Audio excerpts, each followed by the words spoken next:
unless we reach some kind of bottom, then we just keep passing the explanatory buck. We haven't reached an ultimate explanation. And what that bottom is going to have to look like is this. It's going to have to be some level of reality that can actualize everything else without itself having to be actualized in any way. So you might say, well, there's something that's actualizing that potential here and now for them to constitute a body rather than some other thing. What would that be? Well, one possible answer would be, well, it's the micro level structure of the molecules themselves, the atoms. Or it's consciousness. The purpose of my channel is to take clips from every other channel that I watch on YouTube, may it be religious, psychological, philosophical, atheistic, secular, agnostic, whatever angle. All of them, I promise you, are talking about the same thing, and I will take clips and I'll prove it. And if I'm wrong, ultimately, I'm a learner. I don't teach. I'm not as polished as the people that I watch. I respect them a whole lot. I'm learning a lot from them. However, I do hold this belief, and if I'm wrong about it, I'm willing to change. That belief is that consciousness is not an emergent phenomenon. It does not come out of the human being as a feature of existence, but rather the ground of existence from which reality emerges. So consciousness is a knowing presence that knows itself and the contents of its experience. So anyway, I'm going to put a clip here where Alex O'Connor summarizes his conversation with Ed Feser. The topic is Aristotle's argument for God. Ed Feser is going to make the case for it. I'll put the clip in particular. You guys let me know what you think. It's very common to hear in discussions about arguments of the existence of God when somebody's talking about a causal chain. And we started by talking about change. We said that, in order for a coffee to become cold, there needs to be something actual, like an actually cold room, to actualize that potential. But the cold room itself was only once potentially there. There was a time when the room didn't exist, only potentially existed. And so something actual had to actualize that. And so you've got something that has to actualize the coffee and has to actualize the room, and whatever actualizes the room has to be actualized, and we get this chain. And it's common to hear somebody say, well, why can't this just go on infinitely? Why can't we just say that every single event or every single phenomena has an explanation that comes before it, and this just stretches back infinitely, and there's no beginning to the universe? And if I understand this point correctly, it's that in the case of a linear causal chain, that's perfectly possible. Yes, I can say I was caused by my dad, and he was caused by his dad, and he was caused by his dad, and that just goes back on for infinity. And there's nothing, strictly speaking, illogical about that.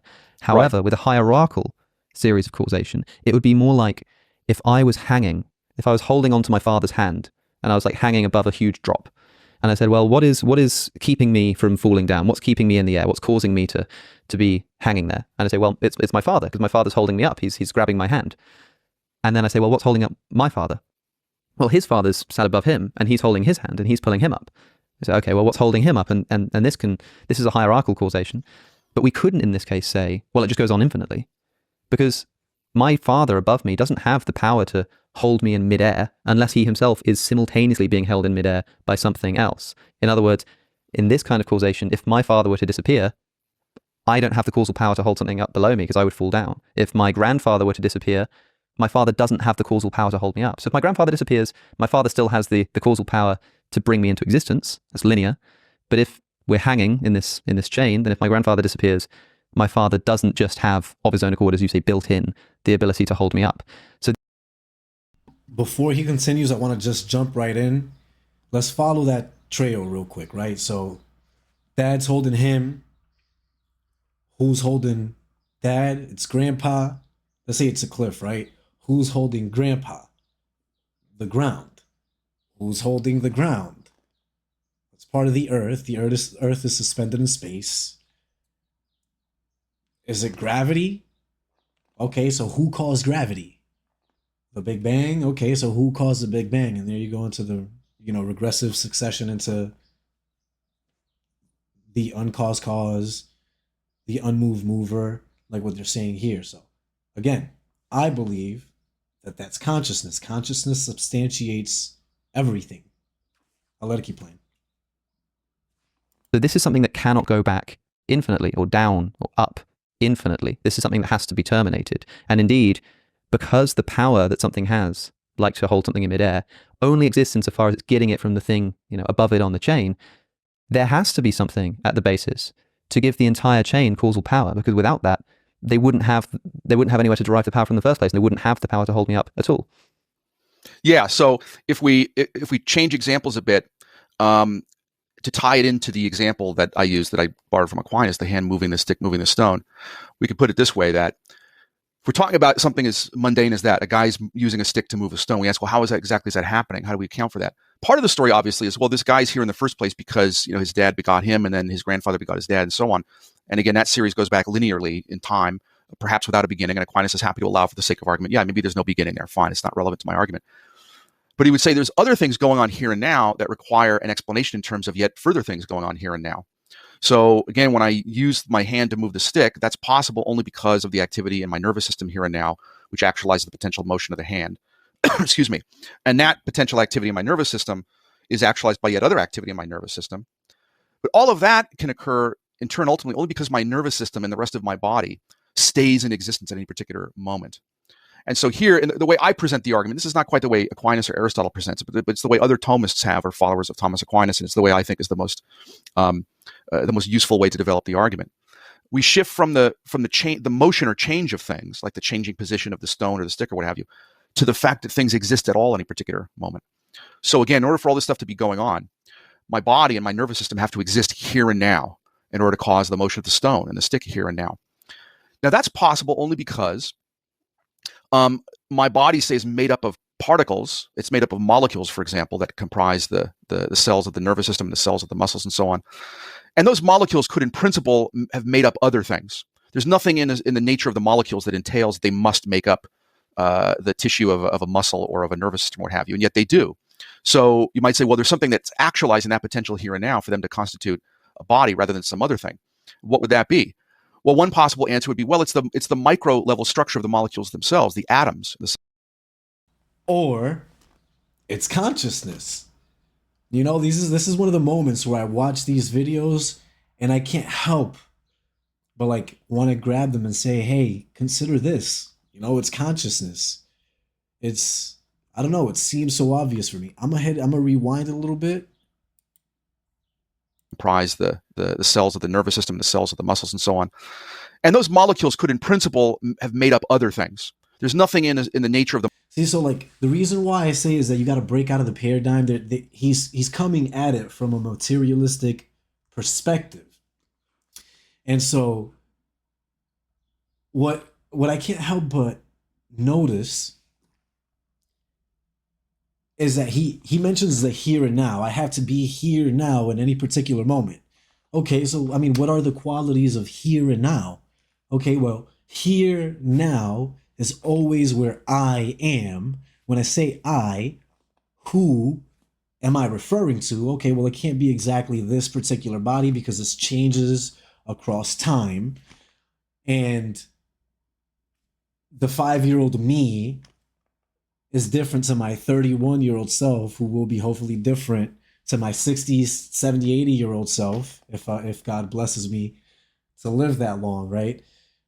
But there is one unmoved mover, one actualizer, that consistent thread that connects everything. The 5-year-old self, 31-year-old self, the 60-year-old self, all of the experiences and phenomenon that those selves experience where and when, in the here and now, where I always am, where consciousness always is. It's funny how everything appears to you where you are at all times. You know what I'm saying? So this is, it is consciousness. The ground of reality, the actualizer, is consciousness. I'll let it keep playing. The molecules that entails they must make up the tissue of a muscle or of a nervous system, what have you, and yet they do. So you might say, well, there's something that's actualizing that potential here and now for them to constitute a body rather than some other thing. What would that be? Well, one possible answer would be, well, it's the micro level structure of the molecules themselves, the atoms, the subatomic particles that comprise the molecules. They could make up those molecules or some other kind, but they make up the particular kind that make up cells, that make up a body, and so on. So you might say we've got one level of reality actualized by a lower level of physical reality, which is actualized by yet a lower level, and so on. All of this going on here and now simultaneously, so that we're talking about a hierarchical causal series rather than a linear one. And the argument continues by arguing that unless we reach some kind of bottom, then we just keep passing the explanatory buck. We haven't reached an ultimate explanation. And what that bottom is going to have to look like is this. It's going to have to be some level of reality that can actualize everything else without itself having to be actualized in any way. Because if it had to be actualized in order to actualize the other things, then we would just have yet some further thing that requires explanation. We won't. Yeah, it's just another link on the chain at that point. Exactly, yeah. Just yet another link. Which I felt like if any of these guys just sat and contemplated that idea for just 1 second, that it is consciousness, it would settle in so easily. It solves all the problems.